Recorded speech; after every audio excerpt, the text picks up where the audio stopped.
আজকে আমি বানাবো চিকেন রোস্ট। আমি চিকেনটাকে আগে থেকে ধুয়ে এইভাবে কিউব কিউব করে কেটে নিয়েছি। আমি ছাড়াইনি, এইভাবে লাগানো আছে। এইভাবে কেটে নেবেন। চিকেন রোস্টের জন্য এরকম করে কাটতে হয়। আমার মশলা লাগবে চিকেন রোস্টের জন্য। আমি চিকেনগুলো নিয়ে নিচ্ছি আগে। সব চিকেনগুলো নিয়ে নিচ্ছি। আমি 6 টুকরোর মতো নিয়েছি। আমার চিকেন রোস্টের জন্য মশলা লাগবে। এখানে আছে জিরে গুঁড়ো, ধনে গুঁড়ো, ঝাল লঙ্কার গুঁড়ো, কাশ্মীরি রেড চিলি পাউডার, আর এটা গরম মশলার গুঁড়ো। রসুন বাটা আছে, আদা বাটা, টক দই, গোলমরিচের গুঁড়ো, আর লাগবে সয়া সস আর ভিনিগার। আর এই নুনটা পরিমাণ মতো, যার যেরকম স্বাদ সে বুঝে নেবে। এবার আমি চিকেনটা ম্যারিনেট করে নেব। ম্যারিনেট করতে আমার লাগবে আদা বাটা দিয়ে দিচ্ছি, রসুন বাটা, আর এই সব মশলাগুলো, ঝাল লঙ্কা গুঁড়ো, ধনে গুঁড়ো, জিরে গুঁড়ো, কাশ্মীরি রেড চিলি পাউডার, সব মশলাগুলো আমি একসঙ্গে দিয়ে দিলাম। দিয়ে দেবো টক দই, ফেটিয়ে রেখেছি আগে থেকে। দিয়ে দিলাম টক দই, আগে থেকে ফেটিয়ে রেখেছি। দিয়ে দেবো এই গোলমরিচের গুঁড়ো,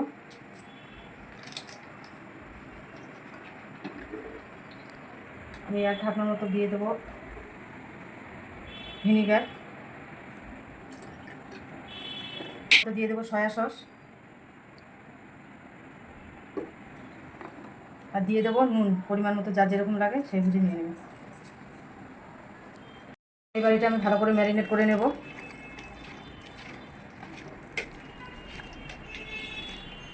একটু মেখে নেব মশলাগুলোর ভিতরে, যাতে ঢুকে, এইভাবে কিউবগুলোর ভিতরে ঢুকিয়ে দেবো।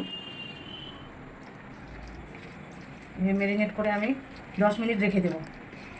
10 মিনিট আমি নর্মালে বাইরে ফ্রিজে রাখবো না, নর্মালে আমি 10 মিনিট ঢেকে রাখবো। 10 মিনিট পরে আমি এটাকে ফ্রাই করবো। আমার ভালো করে ম্যারিনেট করা হয়ে গেছে। দেখুন, এমন করে ম্যারিনেট করবেন যাতে মশলাগুলো সব ভিতরে ঢুকে। মশলাগুলো ভিতরে না ঢুকলে ভালো লাগবে না খেতে। হালকা হাতে ভালো করে সুন্দর করে ফুটিয়ে ফুটিয়ে দেখবেন মশলাগুলো ঢুকেছে কিনা। চলে এলাম 10 মিনিট পরে। এই যে চিকেনটা 10 মিনিট পরে চলে এলাম। এবার আমি ওভেনে ফ্রাইং প্যান বসিয়ে দিয়েছি গরমের জন্য। এটাকে রোস্ট করে নেব। ফ্রাইং প্যানটা বসিয়ে দিয়েছি গরম।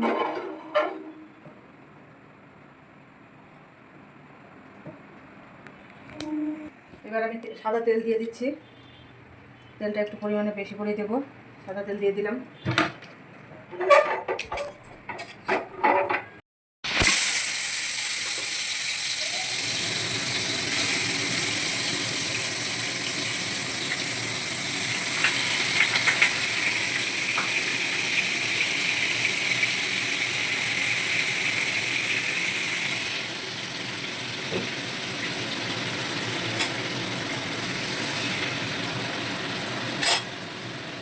বাকি মশলাটা এর মধ্যে দিয়ে দেবো।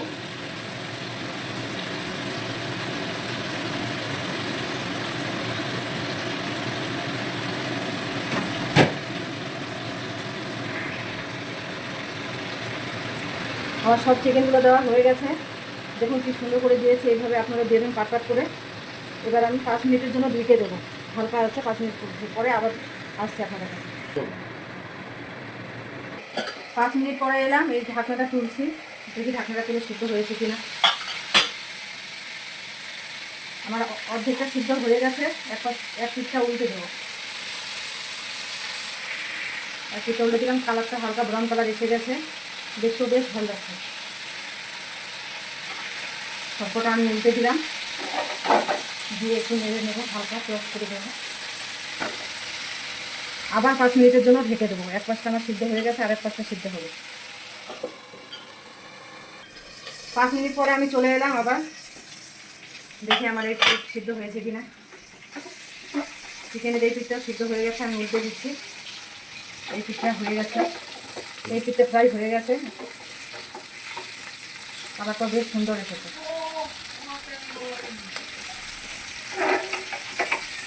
কালারটা দেখুন কীরকম এসেছে, কি সুন্দর লাগছে দেখতে।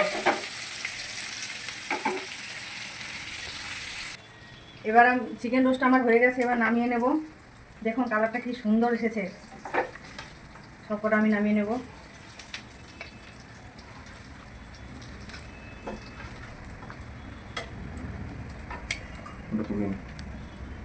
দেখতে কীরকম লাগছে একটু কমেন্ট করবেন, আর এইভাবে একবার হলেও বানিয়ে খেয়ে দেখবেন, আমাকে কমেন্টে জানাবেন কীরকম হয়েছে খেতে।